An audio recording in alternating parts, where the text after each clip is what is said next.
Whether you love it or hate it, almost everyone is familiar with War Thunder. Since its release in 2013, it's safe to say that the game has been a pretty massive success, and it still pulls decent player count numbers to this day. Keep in mind, this is Steam alone. But did you know that in the years prior to War Thunder first going online, Gaijin developed what essentially amounts to single-player War Thunder? No, we're not covering Birds of Steel, at least not today, but instead, we're going all the way back to this.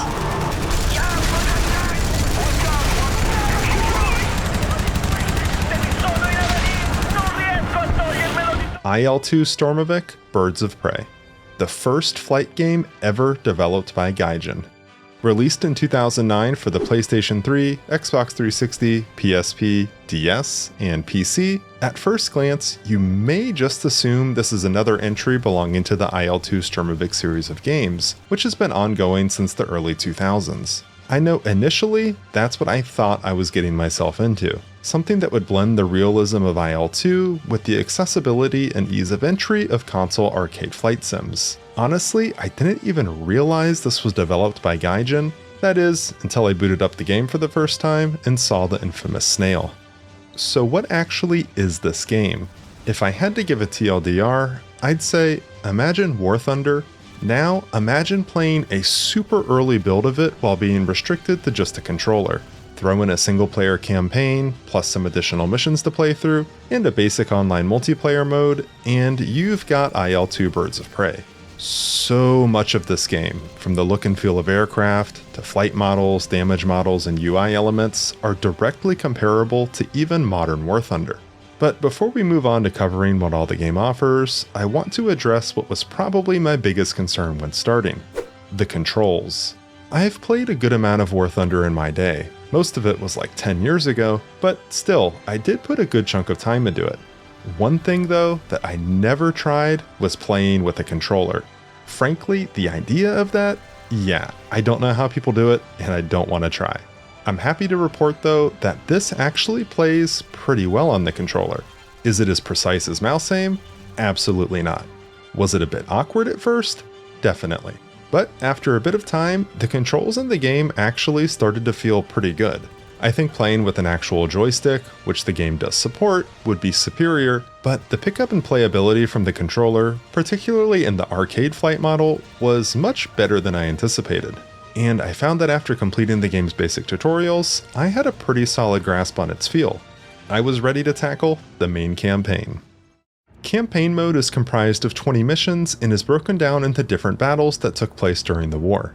The battles of Britain, Stalingrad, the invasion of Sicily, the Corson Pocket, the Battle of the Bulge, and the final battle over Berlin are all covered. The campaign is told from the perspective of multiple Allied pilots, with you first starting in the shoes of a member of the RAF named Owen Wright, who first sees himself getting deployed in a Hurricane to shoot down incoming German bombers over the cliffs of Dover.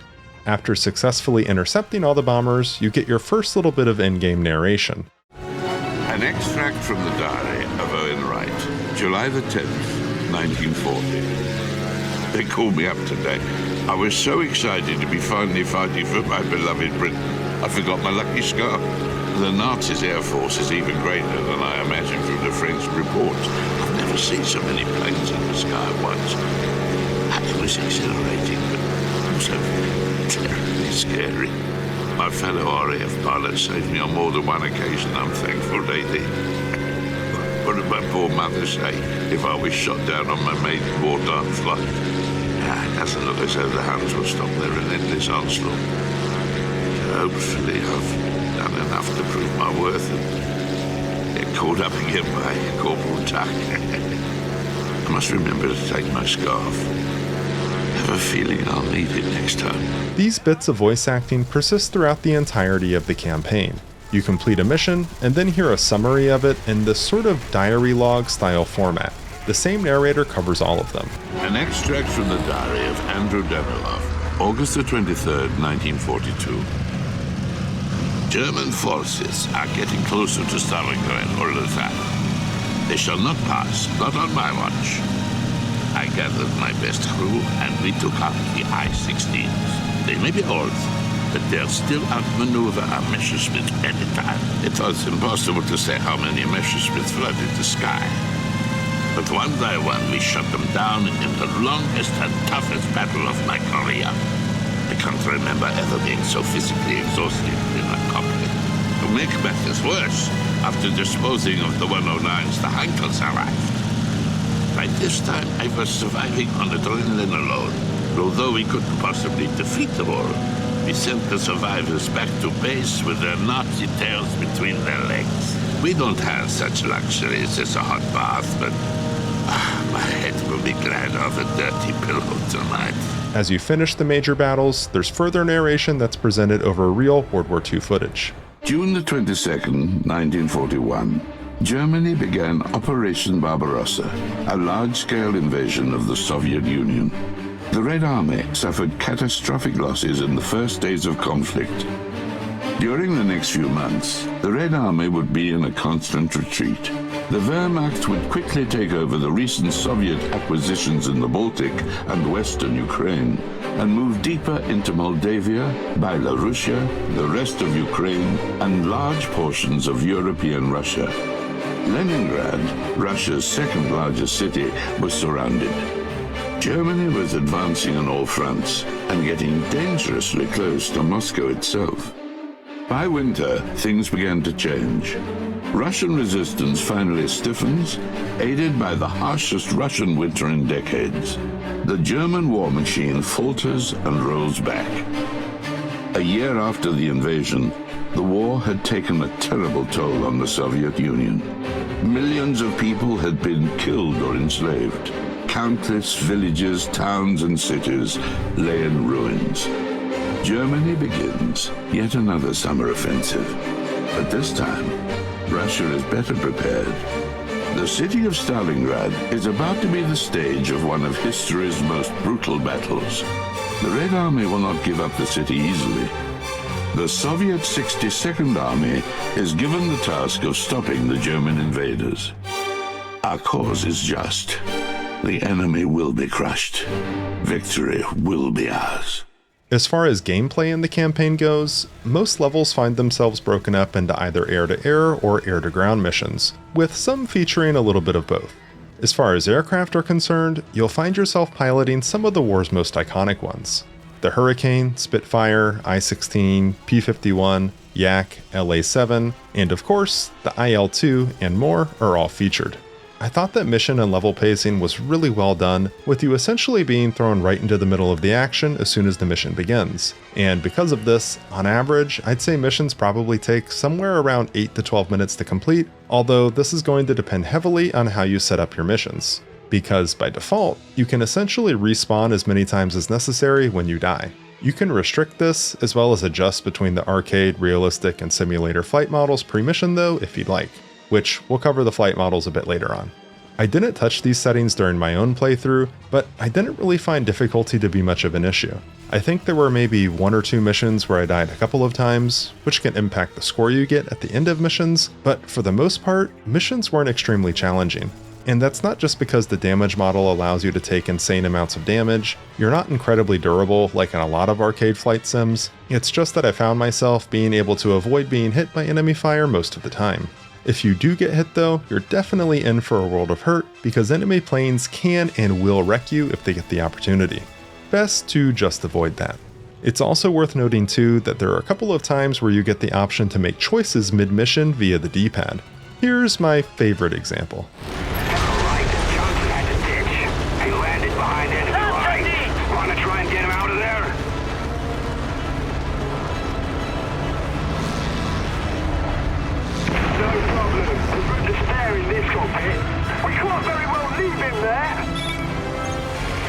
There's his plane. I see it. Descend and land alongside.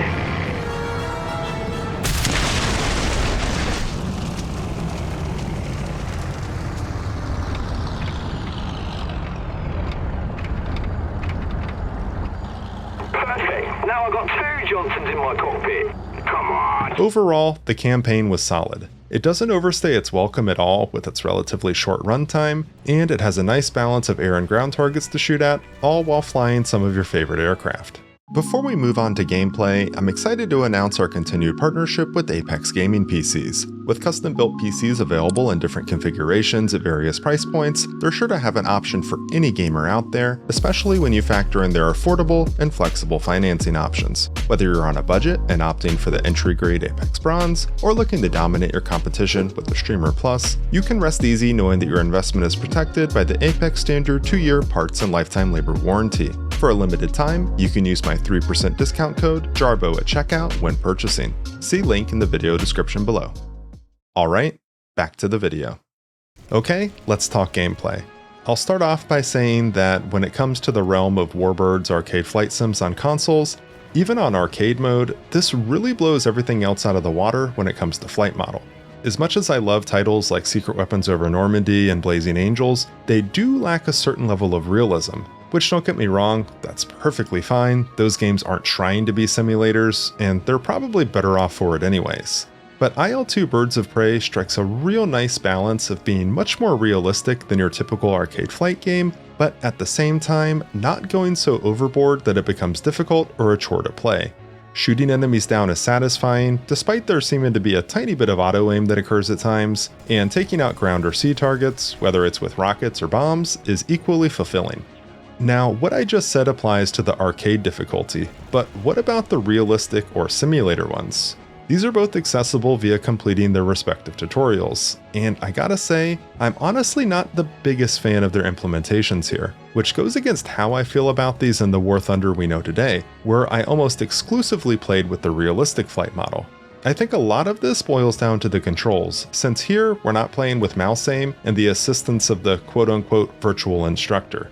Instead, we're essentially using raw inputs via the controller to directly manipulate the control surfaces of our aircraft. There's no smoothing out or other assistance provided to you, because ultimately, the game has no way of knowing which direction you're trying to go, like it would if you were using mouse aim. All in all, this translates to an experience that is doable, but not really enjoyable in my opinion. You'll find that it's extremely easy to pull back too hard on the stick and find yourself in wing stalls, flat spins, and everything in between.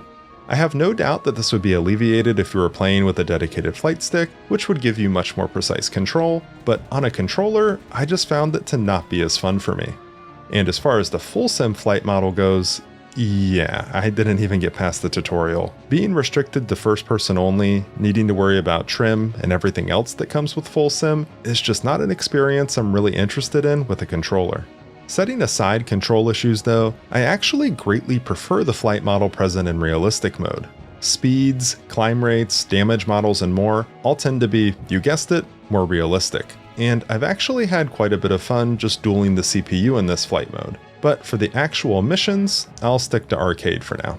And speaking of missions, as you progress through the game's main campaign, you'll unlock additional levels that can be accessed in single missions mode.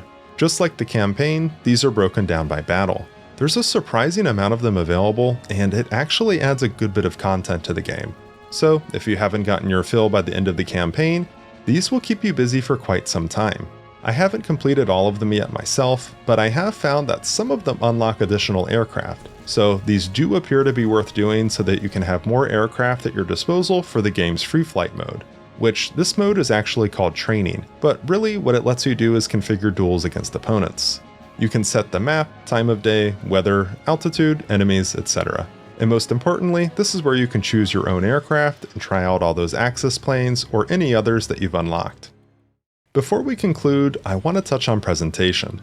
Obviously, the big standout here is visuals. The game upscales beautifully, and as a matter of fact, this may be the best looking PS3 game I've played to date. A lot of these assets look like they could have been ported directly into early War Thunder, and I wouldn't be surprised if they actually were. Plane models, internal cockpits, the environments, effects, damage models, really everything just looks good. Audio design is equally impressive.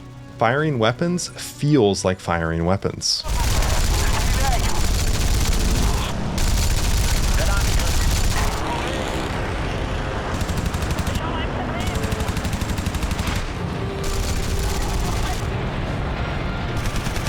Planes and their engines also sound pretty good too, with there being some real differences in engine sounds between airframes, definitely enough to differentiate them. Even the music is solid. It's not the most impressive soundtrack I've heard in a Warbird game. I think that crown will always belong to Secret Weapons over Normandy, but it perfectly fits thematically.